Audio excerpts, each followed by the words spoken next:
Senate Bill 1 was passed. One of the most significant things it does is it reduces probably one of the most miserable taxes we have, the tax on our automobiles. Whether you're a homeowner or a business owner, you have a fleet or you have a vehicle, you'll have a reduction in your property taxes.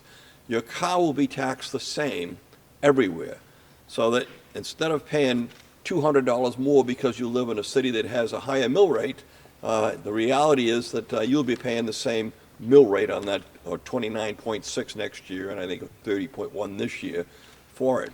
Much of the things that we traditionally do locally will be done regionally. The state, because of the money that's collected for the automobile tax, will fund that regional process.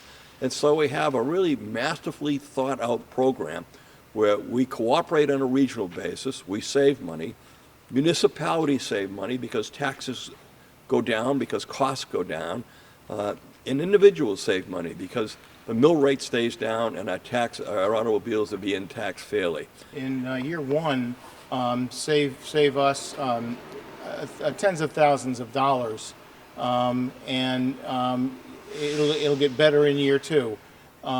We plan to be able to use this in order to be able to become more efficient and clean in our operation. We plan to use the money to help toward a solar project here that's just been approved.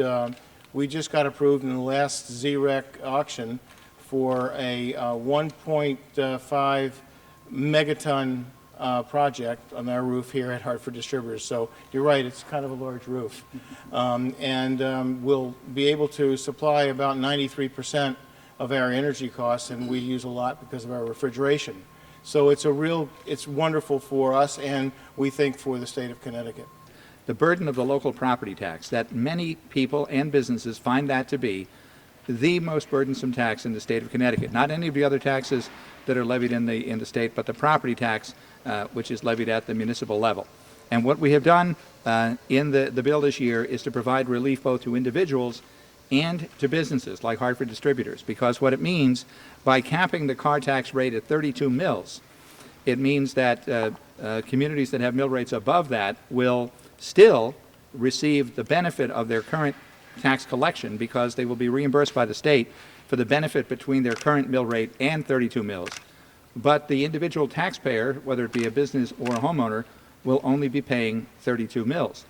So there's a tremendous benefit to that. In addition, we see that about 46% of the residents of Connecticut will benefit in the first year of this program, about 56% in the second year, about 37% of all car taxes are paid by businesses. So it is substantial property tax relief. These are the kinds of examples which we want to hold up, where we have business people who say they're going to get tax relief, and then they're going to use that tax relief to reinvest into their companies. So we have folks who are going to either hire new employees. We have folks who are going to reinvest in their business like this one, where not only are they going to reinvest, but they're going to do it smartly and through another state of Connecticut program where we're going to be able to use clean energy in order to help refrigerate the product that they have here. So I think that really is a win-win for all of us when we can see those kinds of reinvestments going into things that people can really understand and wrap their arms around. When we write legislation, we think of ways in which we can help residents and businesses all across the state. These are the kinds of examples that we want to highlight because this is exactly what we intend to do when we write these kinds of legislation.